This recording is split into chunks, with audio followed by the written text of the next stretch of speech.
can if you want. Whatever you want. I'm available. You want to sing? Sure. We can.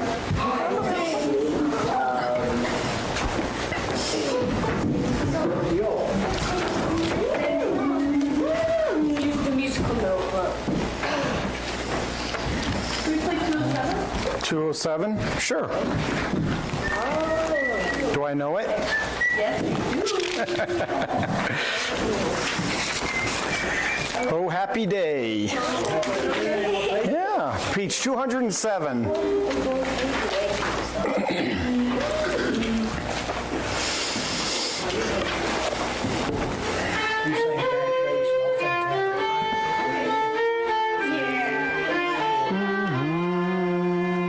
Oh, happy day that fixed my choice on thee, my Savior and my God. Well, this may glowing heart rejoice and tell its raptures all abroad. Happy day, when Jesus washed my sins away. He taught me how to watch and pray and live rejoicing every day. Happy day, when Jesus washed my sins away. Oh, happy bond that seals my vows to him who merits all my love. Let cheerful anthems fill his house, while to that sacred shrine I move. Happy day, when Jesus washed my sins away. He taught me how to watch and pray and live rejoicing every day. Happy day, when Jesus washed my sins away. 'Tis done, the great transaction's done. I am my Lord's and he is mine. He drew me and I followed on, charmed to confess the voice divine. Happy day, when Jesus washed my sins away. He taught me how to watch and pray and live rejoicing every day. Happy day, when Jesus washed my sins away. Now rest my soul, long divided heart, fixed on this blissful center rest, nor ever from my Lord depart, with him of every good possessed. Happy day, when Jesus washed my sins away. He taught me how to watch and pray and live rejoicing every day. Happy day, when Jesus washed my sins away. Page 47. Yeah, let's sing one more. 47? Yeah. I can't see you. Yeah. Glory to Jesus. All glory to Jesus. 47. Other side.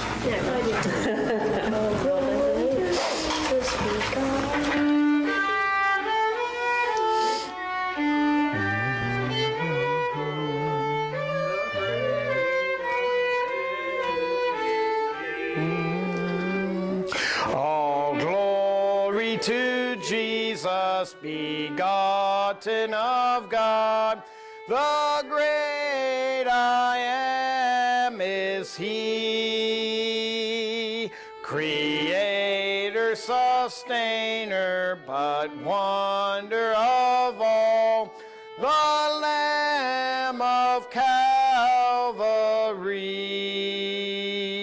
To think that the guardian space, the shepherd of the stars,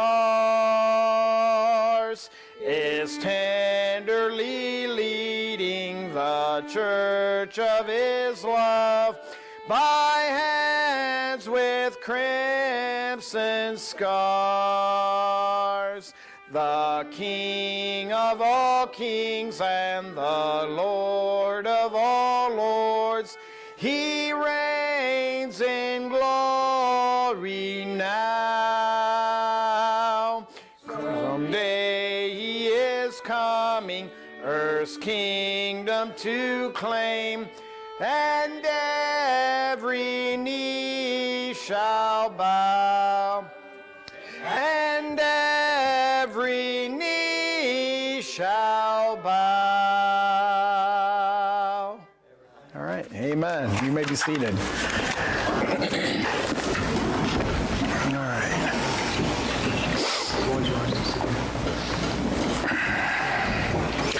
All right, Daniel chapter 11.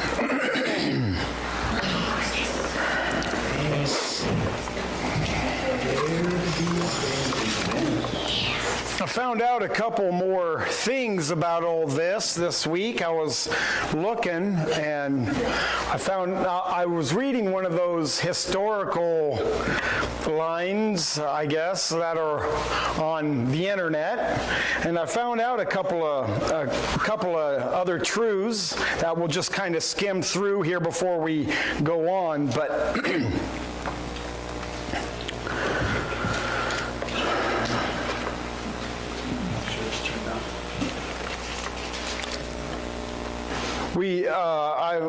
I just kind of wrote this in between. So Alexander left no heirs to the throne who could hold the reins of government, but he did have a son at the age of 5. His son was 5 years old when Alexander died. And so, of course, that's too young to reign, to take the thrones from Alexander. But so with that, of course, Alexander was, he died premature, so he didn't have a chance to do anything like that. So at his death, there was 8 of his generals that contended for the supremacy. And, of course, none of them were strong enough to subdue the others. That's why they were generals. So for nearly 20 years after Alexander the Great's death, those 20 years were spent in war and contention between those 8 generals. And finally, it was decided that the Ptolemy, of course, would take Egypt, Seleucus would take Syria and the east, Lysimachus would take Thrace and Asia Minor, and Cassander would hold on to Greece. And Greece, which was under the rule of Cassander, was later taken by Lysimachus, thus uniting the western and the eastern divisions. So Lysimachus finally killed Cassander, taking control, so he had 2 of the kingdoms. Now, after intrigues too numerous to mention, in 281, Seleucus met Lysimachus and slew him in battle, thus gaining control of 3. So he had the western and eastern, and then, of course, the north. And so leaving only one kingdom to take control of, which was the south. This reduced the 4 divisions into 2 divisions, the rulers of which were afterward distinguished as the kings of the north and the kings of the south. Now, Ptolemy Soter means Ptolemy Savior. So Ptolemy was the savior of Egypt, so to speak, not the savior, of course, which could be considered an antichrist. And so in the days of Ptolemy Soter, hosts of Jews flocked to Egypt. But those who stayed behind accepted the ideas of the Greeks. The rabbis of Jerusalem mingled the principles of Greek philosophy so thoroughly with the statutes of God, which they were commanded to teach their children, that from the death of Malachi to the birth of John the Baptist, there was not a family in Judah to whom the education of a prophet could be entrusted to. The whole Jewish teaching was then Hellenized or influenced by the Greeks, which is the word what I think Hellenized means. It was so infiltrated into the Jews and that's where you get all your traditions of men that they held on to that Christ condemned in the Gospels. And Ptolemy Philadelphus, the son, he founded the Alexandrian Library, and it was he, now get this, and it was he who encouraged the Egypt translation of the Old Testament into Greek and started the Egyptian line of manuscripts. You want to say that again? It was Ptolemy Philadelphus, the son of Soter, that founded the Alexandrian Library, and it was he who encouraged the Egyptian translation of the Old Testament into Greek, and it was his translation that was found in the waste bin later. That the Pope And I thought that was pretty interesting because we get our Bible, the Textus Receptus, from the kings of the north, and the kings of the south, that's where you got theirs.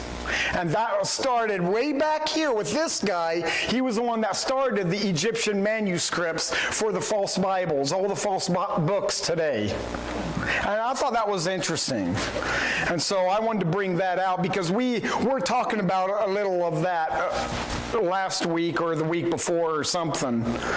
So just a couple other extra facts. Now, Daniel chapter 11, and we're going to look at verses 20 to 33, hopefully, prophetically. Last couple weeks, we looked at those same verses, but we looked at them historically. It did happen. We talked about that. And now we're going to look at these verses prophetically as far as in the future. Verse 20, then shall stand up in his estate a raiser of taxes in the glory of the kingdom, but within a few days he shall be destroyed, neither in anger nor in battle. Now this is the Antichrist. He will be a raiser of taxes. And, I mean, this is what our Democrats in our country try to do. They want to raise taxes, and we're looking into the future for that in our country. Verse 21, and in his estate shall stand up a vile person, to whom they shall not give the honor of the kingdom.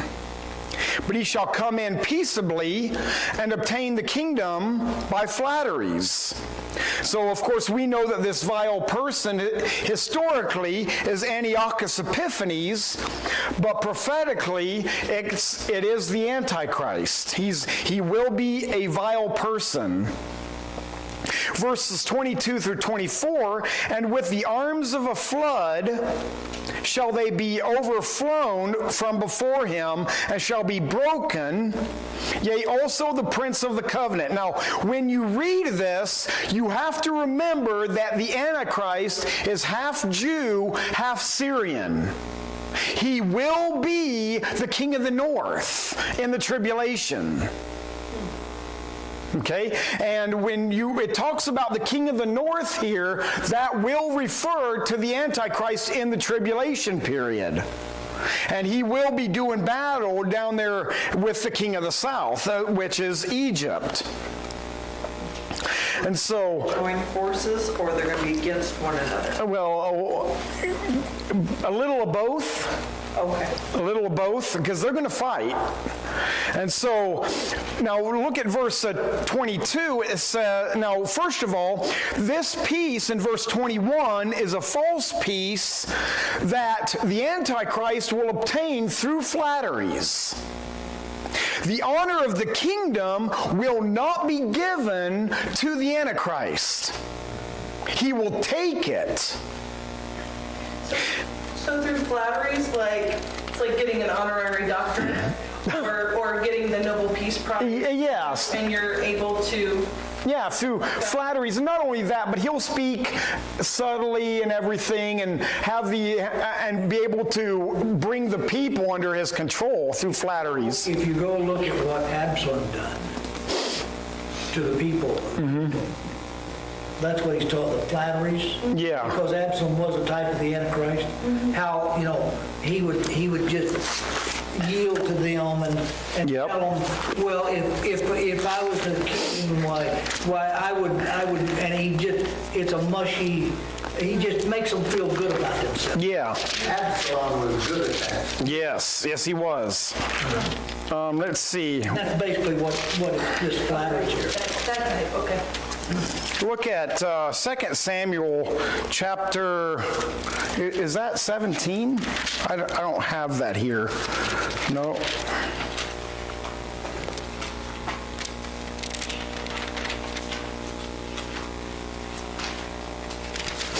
Let me see where that's at.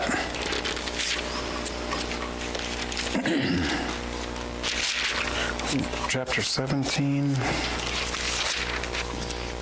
No, not 17. Let's see, 15. should be around 15. 13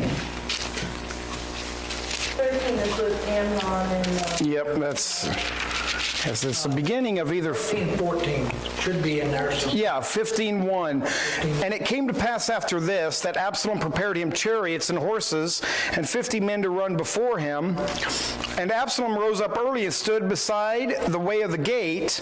And it was so that when any man that had a controversy came to the king for judgment, then Absalom called unto him and said, Of what city art thou?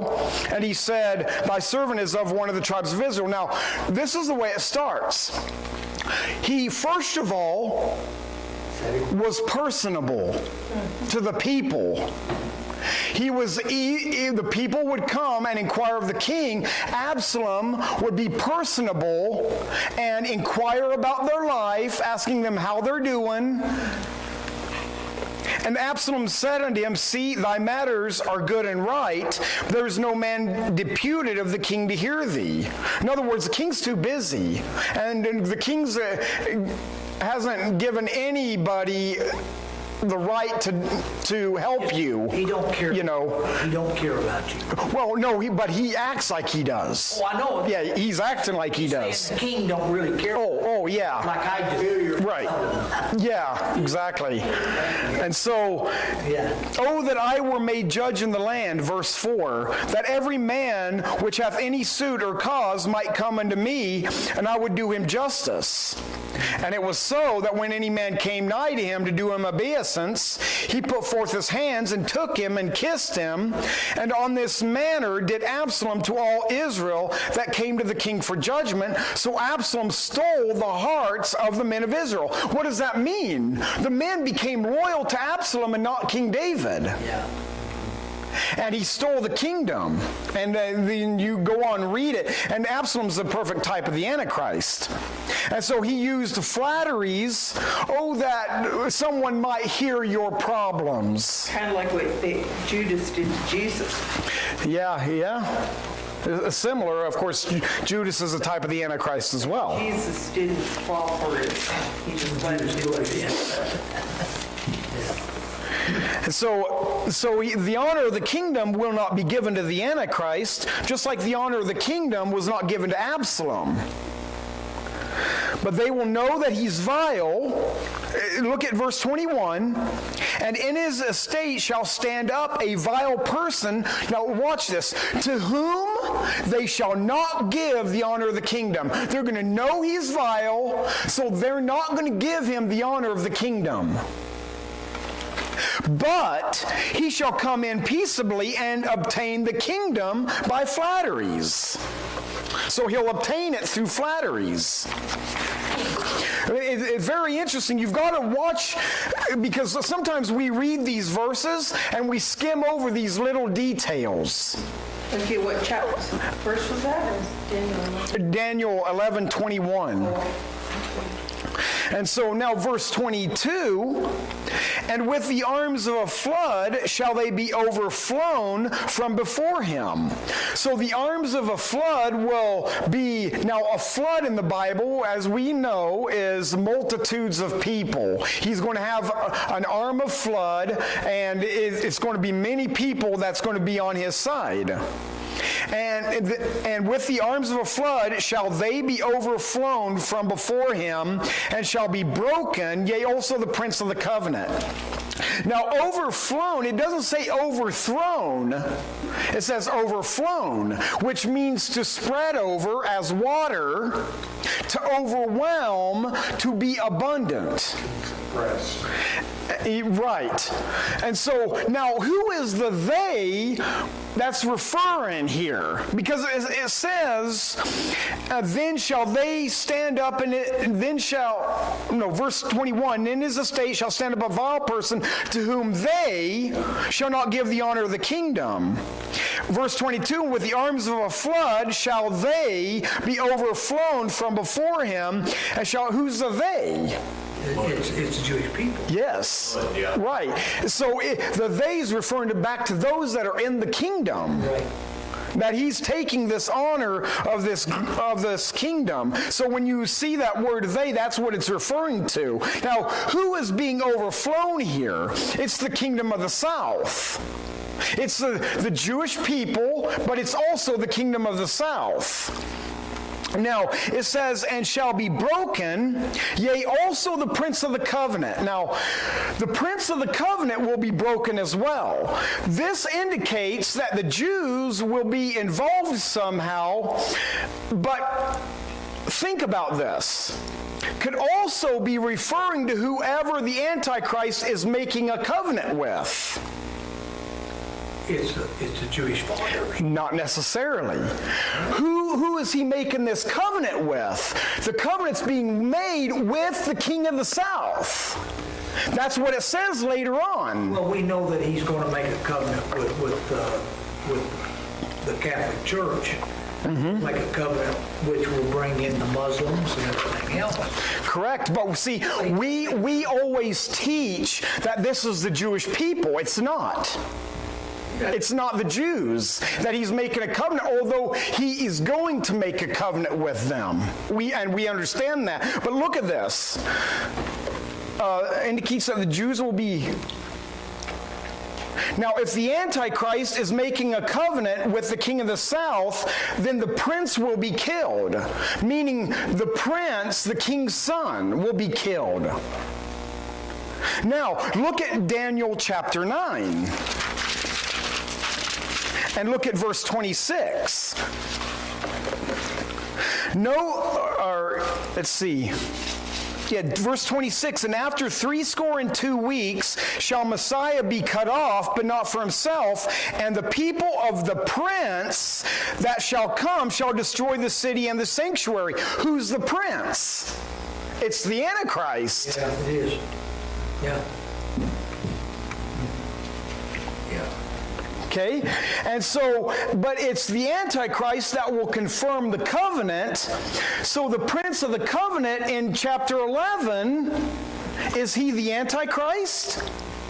If he is, it says that he'll be broken, but it doesn't say that he'll be cut off or that he'll die. He'll just be broken. Remember, his right eye will be darkened and his arm will be withered. It says, I think, over in Zechariah, that it'll be dried up.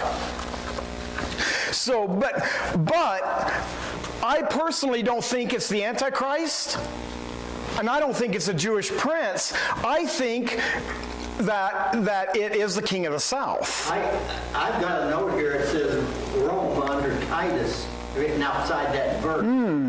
Interesting. Why? Okay, so I was reading something else too, because I have this book on the story of Daniel, and when he goes through so much of this, and then when he gets to verse 20, he skips all the way to Rome, and he goes through 20 to 33 for the history of the Romans and what happens, clear up until the time of Christ.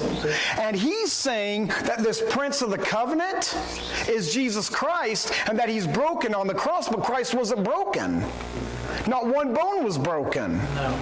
But it does fit the Romans and Titus to a T. So there could be a dual historical application in these verses. And I didn't go into the Roman side of it, because that's even longer than this. It was something else, but it's all history. That part was history as well. And so, and it was interesting. So, let's see. Well, whoever it is, in the next verse, he's going to be working with the Antichrist to do deceitfully. Correct. And so watch this. Verse, let's see, let me go back over to Daniel 11. And after the league made with him, he shall work deceitfully. So there's going to be a league that's made with the Antichrist. And then the Antichrist is going to be the one working deceitfully. So the Prince of the Covenant is whoever it is an after, okay, and shall be broken, yea, also the Prince of the Covenant. Now that refers back to being broken, I'm assuming. It doesn't say right there that the Prince of the Covenant's broken, but I'm assuming that it says, and shall be broken, yea, also the Prince of the Covenant. I'm guessing that's referring back to being broken. Is that correct, Miss Joanne? I would assume so. And after the league made with him, he shall work deceitfully, for he shall come up and shall become strong with a small people. Now that small people is the Jews. But see, this league that's made is not with the Jews. He's going to take the small people and he's going to work behind the scenes against the king of the south. That's the league made. Now, watch this. So the Antichrist makes a league with the king of the south and continues to work behind the scenes deceitfully and bring up a small army of Jews up to Syria and shall become strong with a small people. Now verse 24, he shall enter peaceably even upon the fattest places of the province. Now historically, remember the fattest place of the province was Egypt. So, this sounds like it's against the king of the south. And he shall do that which his fathers have not done, nor his fathers' fathers. He shall scatter among them the prey, and spoil, and riches. Yea, and he shall forecast his devices against the strongholds, even for a time. Now let's keep reading. And he shall stir up his power and his courage against the king of the south. See, it is against the king of the south, with a great army. Now his army's bigger. And he's got a great army. And the king of the south shall be stirred up to battle with a very great and mighty army. But he shall not stand. The king of the south shall not stand, for they shall forecast devices against him. And the they is referring back to the king of the north. The king of the south shall fail, and because of the forecasting devices. Could that be Romans or Revelation 21 or 20? The destruction of Rome?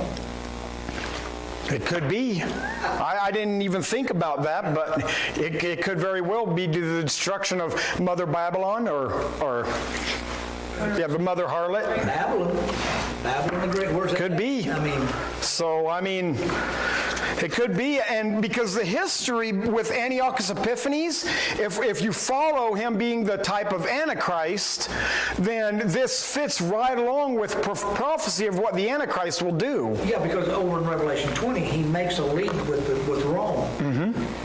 He makes a covenant with the Jews, breaks that. Right. Then he makes a covenant with Rome, breaks that, and destroys her. Right. In Revelation 20, and which would be in the south, and so that's...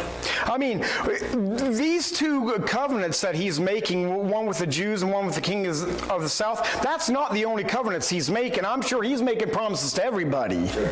You know, and so the Bible only mentions this one here. We know that there's another one that he breaks. It talks about in Daniel chapter 9 that he breaks with the Jews and changes times and seasons and laws and stops the sacrifice and all that. So the Antichrist will enter the south peaceably. Verse 24, he shall enter peaceably even upon the fattest places of the province, and he shall do that which his fathers have not done. So the Antichrist will enter the south, but will do what his fathers have never done. And what is that? Through his peace, he will scatter among the Egyptians the prey. Now think about that. And spoil them and take their riches. Watch this. The Egyptians will become the hunted. Because he's going to scatter the prey. What is you hunt a prey, right? So the Antichrist is going to be hunting them down. And when he kills them, he'll spoil them and take their riches. Now think about this. So the Egyptians will become the hunted. The Antichrist will be the hunter. Then he'll seize everything they own and take their riches. He'll take their guns. He'll take their equipment. He'll take their bank accounts. Uh-oh. I mean, now we think as the tribulation going back to the technology of the Bible. But when this all happens in the tribulation, we're going to have all this technology. We're going to have bank accounts. How else is he going to mess with your money and you have to take the mark of the beast? Cashless society. Exactly. And you cannot access it if you don't have a chip. Makes sense. And he's going to do this first to Egypt. He will forecast his devices. You ever think what those devices are?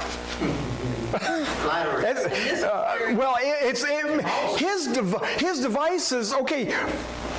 Policy is what I thought. Yes, it will be that and more. I thought it would be like their term of FBI. I'll give you the definition of forecast here in a minute.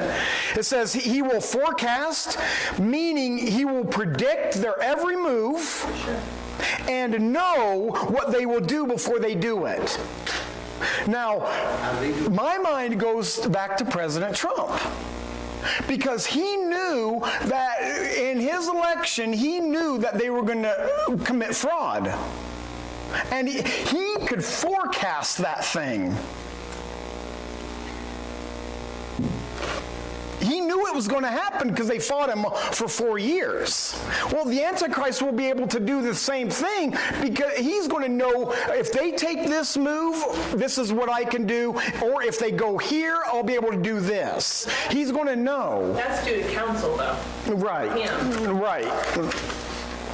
And so now he will forecast his devices against the strongholds for 1 year. It says, and he shall forecast his devices against the strongholds, even for a time. Verse 25, and he shall stir up his power and his courage against the king of the south with a great army. And the king of the south shall be stirred up to battle with a very great and mighty army. But he shall not stand, for they shall forecast devices against him.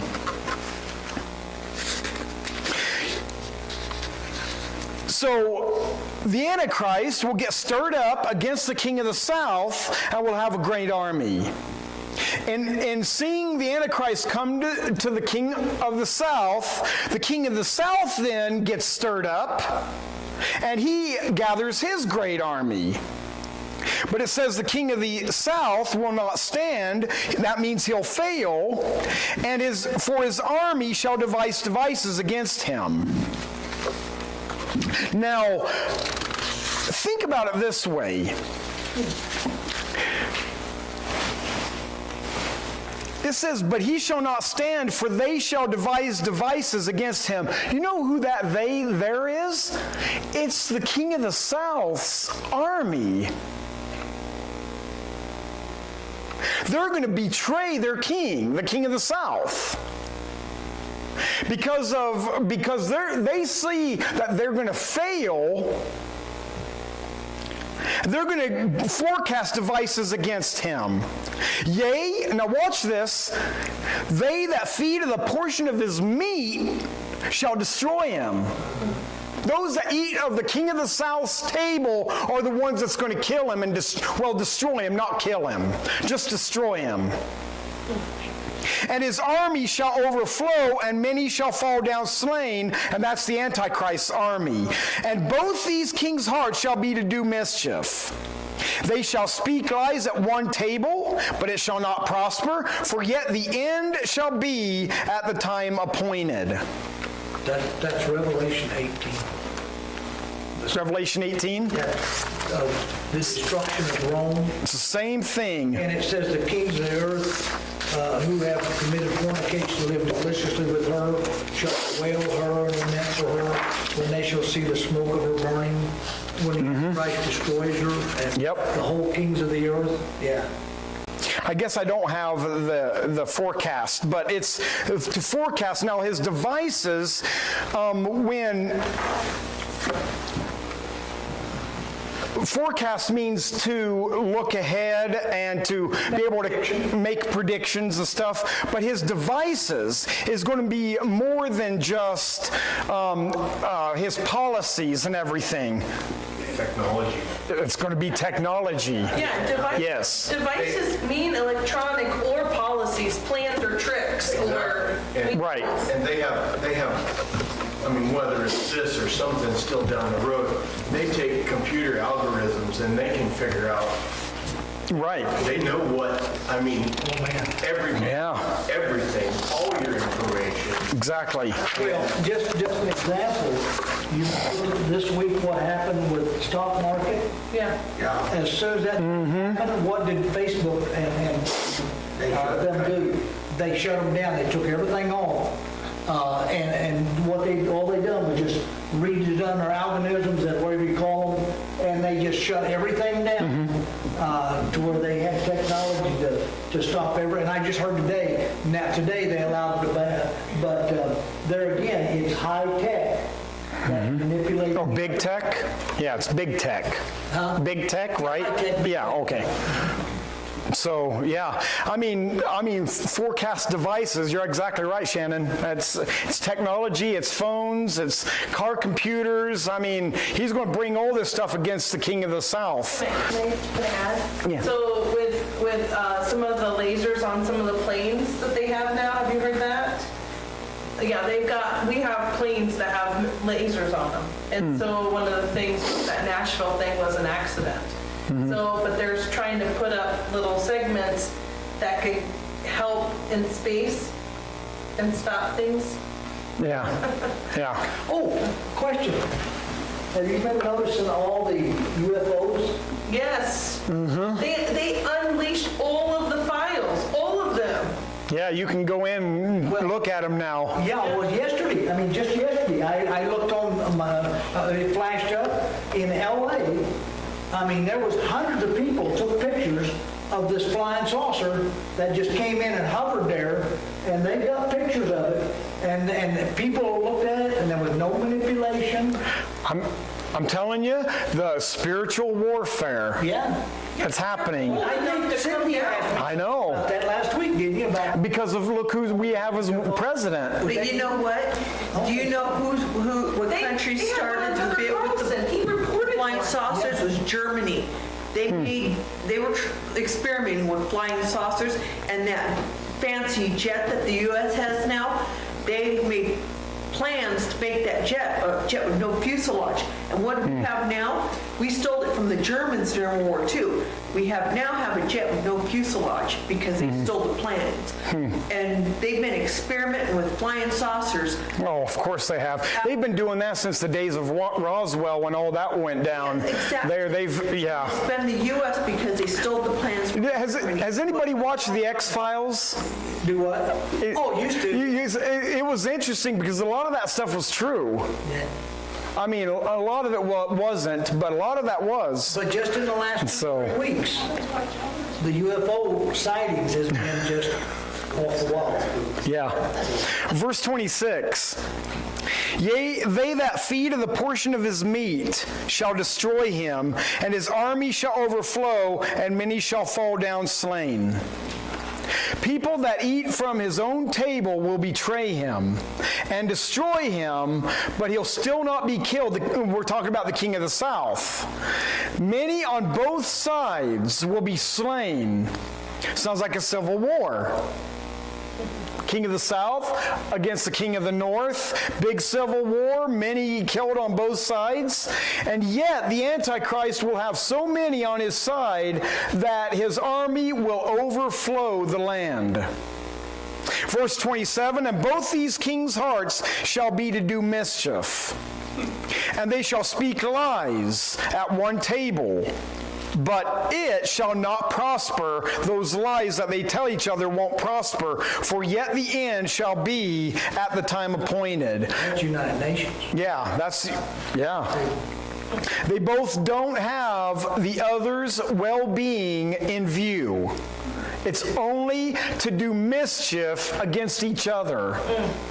Verse 28, and then it says, for yet the end shall be at the time appointed. That is the end of the tribulation.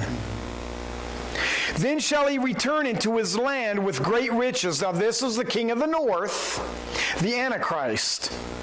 Then shall he return into his land with great riches, and his heart shall be against the holy covenant. Now that's against the Jews, and he shall do exploits and return to his own land. The Antichrist will return to Syria with great riches from Egypt, and his heart shall be against the land of Israel.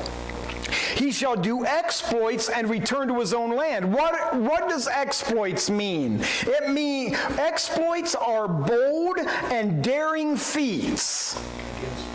Yep, and he's going to do it against them. An exploiter is a user. Someone who takes advantage of other people or things for their own personal gain. He will be a narcissist. You mean the banking system? Is he going to go against the Jews' banking system? Will he do what? Go against the Jews' banking system. Now get this. Yeah. You know what an exploit in today's terminology is? An exploit is a software tool designed to take advantage of a flaw in a computer system. Typically for malicious purposes such as installing software, or not software, malware. Oh. Yeah. It sounds like our voting system. What happened there? Now, I thought that was interesting because if he has all of this technology at his fingertips, the Antichrist, he will do the very same things that's already been done. Well, Rush Limbaugh says they're going to do the same thing in 22. That's exactly right. Well, that's why they're talking about how we're going to take control in 22. Rush Limbaugh says it ain't going to happen. No. If they got by with it now, they're going to get by with it then. They didn't even give a slap on the hand. No. No. It's either Mark Levine says probably there will never be another fair Honest election. Right. Correct. That's right. And that's why we know time is right here. I mean, just a few years, look how much that technology is increasing. And a few years, and I mean, yeah. Yeah. So is Israel's banking system better than the Swiss?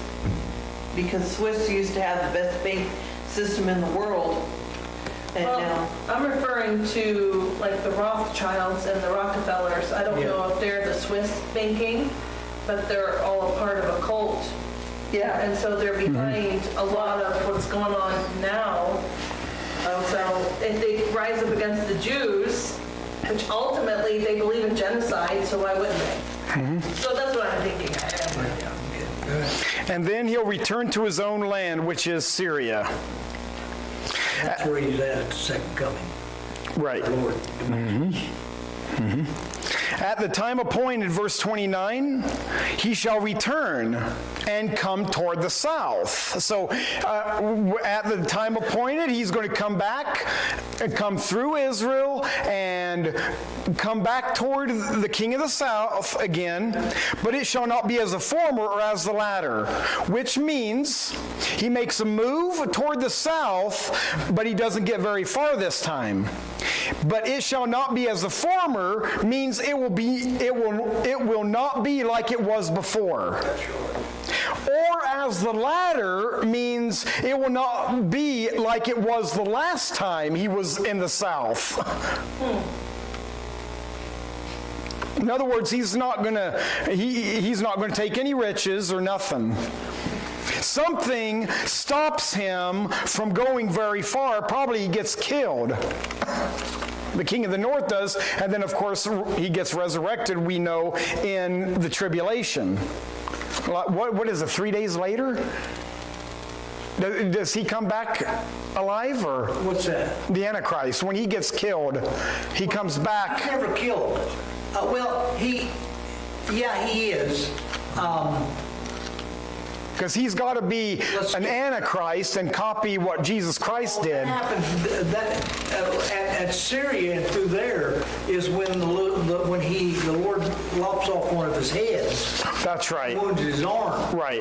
One of the 7 heads of the dragon. Yeah. Right, okay. Because that all takes place before he's killed and he's resurrected. And they think he claims to be the Christ. Right, because he's resurrected in Revelation 13. It talks about that. See, that's more toward the middle right. of the tribulation. Which could be where all this is taking place, is in the middle of the tribulation. Yeah, it could. So, but something happens to him that stops him from getting very far down to the south. Now, verse 30, it says, for the ships, now here it is, but it shall not be as the former or as the latter, for the ships of Chittim shall come against him. Therefore he shall be grieved and return and have indignation against the holy covenant. In other words, he goes against them. Now, the ships of Chittim originally referred to the Phoenician colony in Cyprus. But due to the travels of Phoenician sailors all over the Mediterranean, Chittim quickly became an expression for anybody dwelling along the coast. Thus, in the tribulation, the ships of Chittim can refer to navies from Greece, from Italy, from France, Spain, Turkey, or any other nations in that area. Yeah, along the Mediterranean. Right now, we got the Russians in the Mediterranean. Right, exactly. So it could be any of them for the ships of Chittim. And so shall come against him, therefore he shall be grieved and return and have indignation against the holy covenant. So shall he do. He shall even return and have intelligence with them that forsake the holy covenant. Now here's your intelligence, such as the FBI or the CIA or a secret service. We don't know what this intelligence is. It doesn't mean that he's smart, although I'm sure he will be, but it'll be some kind of a branch of undercover agents that are working for the Antichrist, providing him with intelligence. Jesuit priest. Yeah, could be. And have intelligence with them that forsake the holy covenant. So, and then, That might be Mossad. That's just exactly what I started. Just exactly what. And you- it could be. And arms shall stand on his part. What's the arms? That's the armies, it could be guns, it could be, it's all going to stand on his part. And they shall pollute the sanctuary of strength, which is the temple of Jerusalem, and shall take away the daily sacrifice, and they shall place the abomination that maketh desolate. That's the Antichrist. And that's the Antichrist. And in fact, look at Revelation 13. Revelation 13.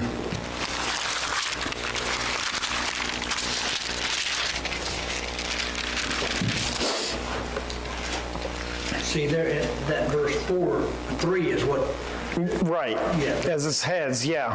Verse 13, look at verse 1. And I stood upon the sand of the sea and saw a beast rise up out of the sea. Now this sea is the Mediterranean Sea, also known as the Great Sea, having 7 heads and 10 horns, and upon his horns 10 crowns, and upon his heads the name of blasphemy.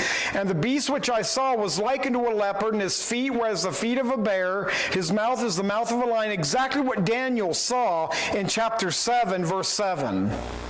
And the dragon gave him his power and his seat and great authority.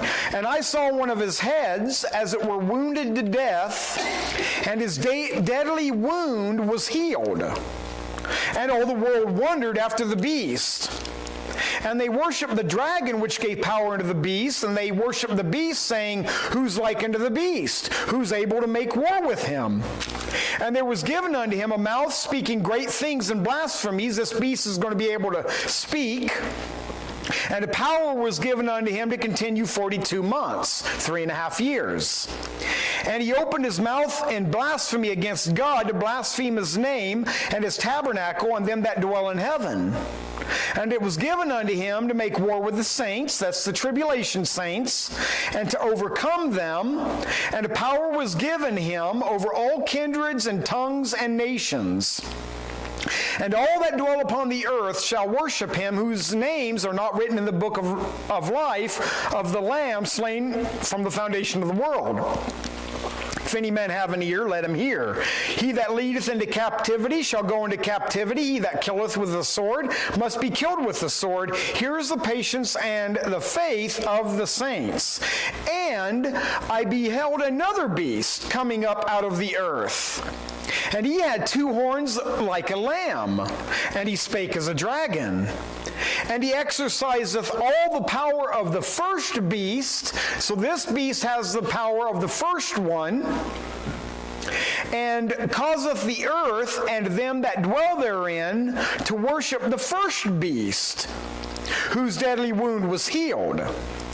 And he doeth great wonders, so that he maketh fire come down from heaven on the earth in the sight of men, and deceiveth them that dwell on the earth by the means of those miracles which he had power to do in the sight of the beast, saying to them that dwell on the earth that they should make an image to the beast which had the wound by a sword and did live.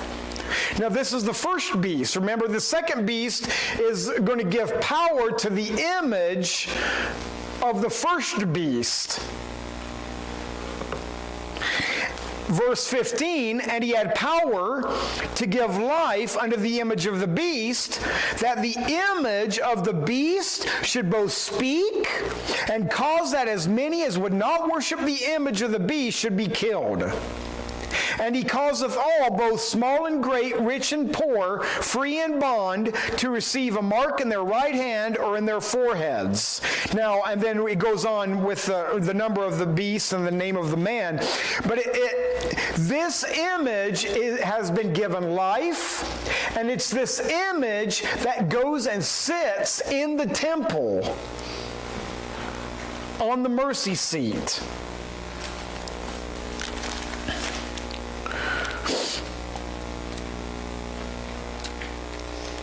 Back to Daniel chapter 11, please.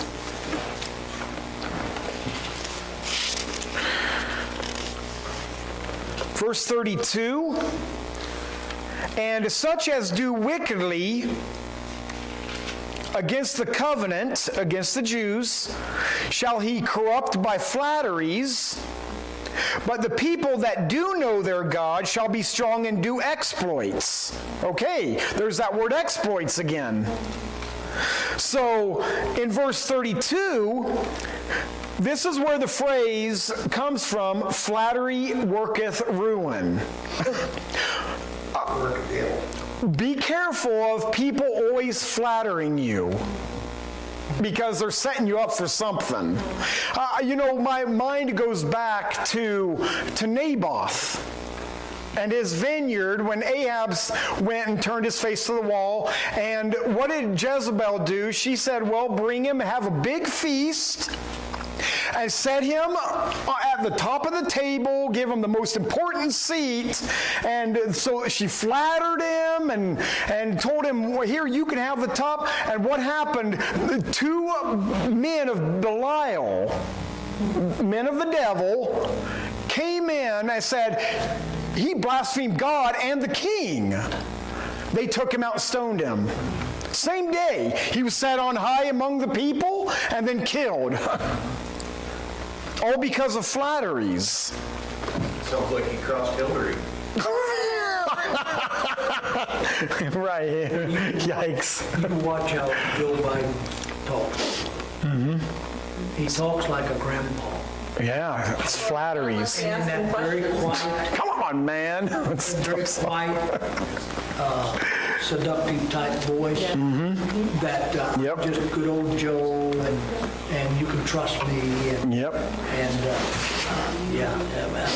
he's Unless you ask him a question. do what? Unless you ask him a Unless you ask him a quick one. A hard question he can't answer. But that's what he Christ will be. That's right. Yeah, That's way too many. that's right. Yeah. He won't answer any questions that he doesn't want. Yeah. And such as do wickedly against the covenant shall he corrupt by flatteries. But the people that do know their God shall be strong and do exploits. There are going to be some that know God, and there'll be the small remnant. Verse 33, and they that understand among the people shall instruct many. So those that understand and know their God shall instruct many of the people in the tribulation. Yet they shall fall by the sword, and by flame, by captivity, and by spoil many days. In other words, they're going to see persecution. For not taking the mark. For not taking the mark of the beast. Yep. And it'll be those that know their God that will be killed. So, amen. Any questions? I know there's a million. Now, the 144,000, they don't get killed because they're sealed. Correct. They go up. Yeah, so it could- No. I heard that the tribulation Yeah. ends when the last Christian is killed. Is that true? When the last Christian is killed? Yeah, the last one that gets saved during the tribulation. There's no No, Christian. there's no Christian. Yeah. The ones who trust God. Oh, okay, just saints. Yeah, the saints. Now, I don't know. What did she say? What was it? I don't think so. Because he says that all Israel will be saved, and it'll be before the time of the end. So God will shorten it. Even the Gentiles. Yeah. Yep. Yes, ma'am. You mentioned the Jesuits in summer when you were talking. Oh, he did. Before President Trump was elected, I researched him, and he went to 2 Jesuit universities. He was raised in President Trump did? He was raised in a military Catholic school until he was through high school. And then he attended 2 Jesuit universities. In my mind, he's a Jesuit. But I don't understand, God's using him in the way he's using him, seems positive.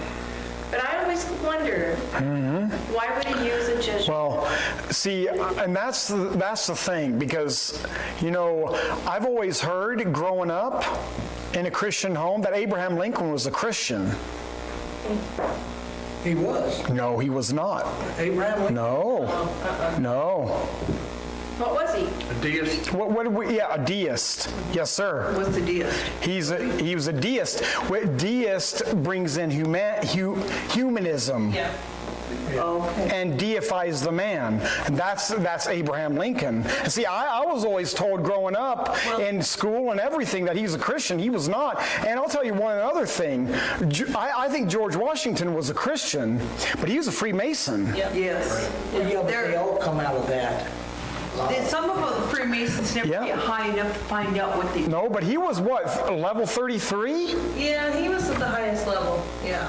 He was pretty high, and I don't know how you get that high if you're a born-again Christian. Because that's when the secrets are all revealed, is when you get to a certain level, but that's So, definitely radio secret. I don't know, and I've heard George W. Bush was a Freemason as well. Yes, he was. And so I don't know how you can get to be a Freemason and go up so high and be born again and serve the devil That's the in end. Freemasonry. Be born again. I do not believe. But when it comes to Abraham Born Lincoln, again. Yeah, He would believe in God. right. He believed in God, but which God? But Could have been the God of forces. but the thing is, the Bible says that the devil believes in God. Yes. Yeah, and trembles. But we know that the Lord puts who he puts up, but that doesn't mean he's not going to use connections here to level them up and connections here to level them up either, talking about Trump. Yeah. I mean, we don't yeah. know. I've always been curious about it, just because of that. If you look it up, you'll be able to see. No, it's no. George Washington sure prayed a lot. He did. I see. That's the thing I don't understand. And God and God helped him. How many people You know? that believe in God, yet you can guarantee they're almost say, well, they'll go to heaven, but they're not trusting Jesus Christ. They're just believing in God. Yes. Yeah. I mean, Yes. I'm pretty sure I got family that way. Sure. Yeah. God. well, you know what? Maybe he got up to Freemasonry so far, found out that wasn't it, and maybe he got saved. You know, that's the only explanation I can come up with. Otherwise, everything I was taught as a kid is a lie. You know, and that's the only thing I can liken it to. When it comes to Abraham Lincoln, you know what they had on the History Channel several years back? That he was a gay man. He became gay. Who's this? President Abraham Lincoln. Yeah, I don't know about They that. think he spent some time with the guy who helped him write the Emancipation Act. Well, Yeah, it could, see, now, but we have to watch out for things like that because they said King James was gay too. So it could be the same type of thing. And see, people are rewriting our history. Yeah, And so was Abraham Lincoln really a deist? Was George Washington really a Freemason? Or are they rewriting our history to confuse everyone? See, Did Jesus marry Mary Magdalene? well, of course not, but, you know. So, I mean, I don't know what you guys were taught in school about all that. I don't I know. don't remember ever being taught that Abraham Lincoln was a Christian. that was Yeah. something they put on the History Channel, then they took it off. Yeah. Did you know when Alexander died, Ptolemy stole Alexander's body, and because he thought he should have been buried in Alexandria, Egypt. So is he that right? So he stole his stole body. his body. Ptolemy? Alexandria. Yeah. So, yeah. This is the farthest thing off the wall, just don't pay no attention to it, except there's always that 1% possibility. The fact that Trump is Jesuit, could he be play acting and part of the conspiracy to bring the new world, because it would be the biggest prank ever pulled. Well, What did I say? I mean, President Trump. See, that's some of the conspiracy theories that I've heard too, and I've been watching that thing because I've heard the same thing. Because see, if we recede from the Union, Yep. President Trump's going to be our president. Yep. That's exactly right. That would be the biggest deception in all. I'm telling you, it would be. We would be trusting. And as she said months ago, what if President Trump is the Antichrist? I thought. And I'm thinking, well, he's in his 70s, isn't he? Yes. He's getting, You know, I mean, he's getting up there. He doesn't have too many more years if he is the Antichrist. but there's a lot of similarities to things. So I have to consider it. Well, I have